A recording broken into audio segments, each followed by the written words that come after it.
नवरात्रि का व्रत केवल एक कहानी नहीं है, बल्कि ये एक गहरा विश्वास है कि माँ दुर्गा अपने भक्तों पर अपनी कृपा बरसाती हैं, उनकी सभी परेशानियों को दूर करती हैं और उनके जीवन में सुख समृद्धि लाती हैं। नवरात्रि के 9 दिन वास्तव में माँ दुर्गा की असीम शक्ति और करुणा को समर्पित हैं। जब भक्त इन 9 दिनों तक पूरी श्रद्धा और भक्ति से व्रत रखते हैं, तो वे अपनी आत्मा को शुद्ध करते हैं और माँ से सीधे जुड़ते हैं। कहानी में जैसे माँ दुर्गा ने महिषासुर जैसे शक्तिशाली राक्षस का वध किया, वैसे ही वो अपने भक्तों के जीवन से हर प्रकार की बाधाओं, दुखों और परेशानियों को दूर करती हैं। ये व्रत रखने से माता रानी की कृपा से शारीरिक और मानसिक कष्ट दूर होते हैं। माँ भक्तों को रोगों और मानसिक तनाव से मुक्ति देती हैं। सभी मनोकामनाएं पूरी होती हैं। सच्चे मन से माँ की आराधना करने पर वे भक्तों की हर इच्छा को पूरा करती हैं। भय और नकारात्मकता का नाश होता है। माँ दुर्गा अपने भक्तों को हर तरह के भय से मुक्ति दिलाती हैं और उनके जीवन से नकारात्मक शक्तियों को दूर करती हैं। घर में सुख समृद्धि आती है। माँ लक्ष्मी के रूप में धन और समृद्धि प्रदान करती हैं और घर में खुशहाली बनी रहती है। ये व्रत भक्त और भगवान के बीच का एक पवित्र रिश्ता है, जहाँ भक्त अपनी भक्ति से माँ को प्रसन्न करते हैं और माँ अपनी असीम कृपा से उनके जीवन को धन्य करती हैं। दुर्गा सप्तशती का पाठ नवरात्रि में इतना महत्वपूर्ण क्यों है? इसके पीछे एक बहुत ही खास और शक्तिशाली कहानी है। दुर्गा सप्तशती पाठ का महत्व। इसका नाम सप्तशती इसलिए है क्योंकि इसमें 700 श्लोक हैं। सप्त यानी 7 और शती यानी 100। ये पाठ सिर्फ मंत्रों का संग्रह नहीं है, बल्कि ये स्वयं देवी की शक्ति का एक रूप है।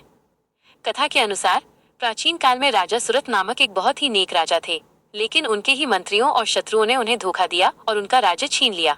राजा सुरत बहुत दुखी और निराश होकर जंगल में भटकने लगे। वहाँ उनकी मुलाकात एक समाधि वैश्य से हुई, जिसने अपने ही परिवार से धोखा खाया था। दोनों अपनी पीड़ा लेकर मेधा ऋषि के आश्रम पहुंचे। उन्होंने ऋषि से पूछा, जब हम सब कुछ खो चुके हैं, तो भी हमारा मन अपने खोए हुए राज्य और परिवार में क्यों लगा है? क्या ये मोह है? ऋषि ने मुस्कुराकर कहा, ये मोह नहीं, माँ दुर्गा की महामाया का प्रभाव है। तब राजा सुरत ने उनसे पूछा, हे ऋषि, आप उस माँ दुर्गा की कहानी सुनाइए, जो इतनी शक्तिशाली है कि वो हर प्राणी को अपने मोहजाल में बांध लेती हैं। मेधा ऋषि ने फिर उन्हें जो कहानी सुनाई, वही दुर्गा सप्तशती है। उन्होंने महिषासुर, शुंभ निशुंभ और चंडमुंड जैसे राक्षसों के वध की पूरी कहानी विस्तार से बताई। उन्होंने कहा कि ये कहानी केवल एक युद्ध की गाथा नहीं है, बल्कि ये उस शक्ति का वर्णन है जो हर कठिनाई और बुराई पर विजय पाती है। ऋषि ने राजा सुरथ और वैश्य को बताया कि इन श्लोकों में देवी की शक्ति समाई हुई है। जब तुम इन 700 श्लोकों का पाठ करोगे, तो तुम सिर्फ एक कहानी नहीं पढ़ोगे, बल्कि तुम अपनी भीतर की नकारात्मकता और दुखों से लड़ रहे होगे।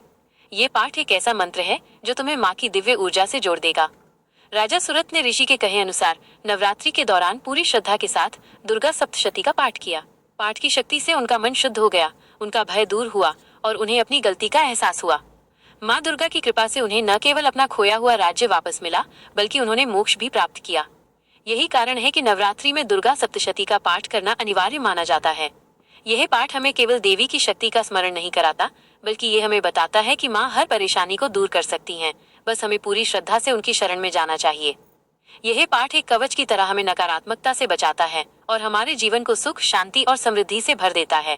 नवरात्रि में किए गए उपाय बहुत प्रभावशाली माने जाते हैं, क्योंकि इन 9 दिनों में ब्रह्मांड में देवी शक्ति का वास होता है और उनकी कृपा बहुत आसानी से प्राप्त की जा सकती है। इन उपायों के पीछे केवल कर्मकांड नहीं, बल्कि श्रद्धा और विश्वास की एक गहरी कहानी होती है। अखंड ज्योत और विश्वास की कहानी। बहुत समय पहले की बात है। एक परिवार था जिसके मुखिया का नाम सुधीर था। सुधीर एक ईमानदार और मेहनती व्यक्ति था, लेकिन उसके घर से परेशानियां जाने का नाम ही नहीं लेती थीं। व्यापार में लगातार घाटा हो रहा था, घर में हर समय झगड़े होते थे और परिवार का हर सदस्य निराश था। सुधीर ने हर संभव प्रयास किया, लेकिन कोई लाभ नहीं हुआ। उसे लगने लगा था कि उसकी किस्मत ही खराब है। नवरात्रि का समय आया। सुधीर की पत्नी ने उसे एक मंदिर जाने को कहा। वहां उसकी मुलाकात एक वृद्ध संत से हुई।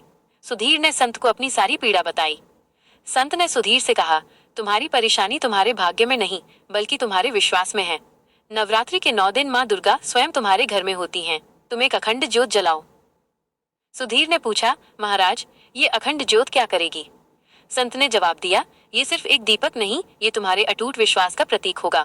जब तक ये दीपक जलता रहेगा, तब तक तुम विश्वास रखना कि माँ तुम्हारे साथ हैं। अगर ये बुझ गया, तो समझना कि तुम्हारा विश्वास टूट गया। सुधीर ने संत की बात मानी।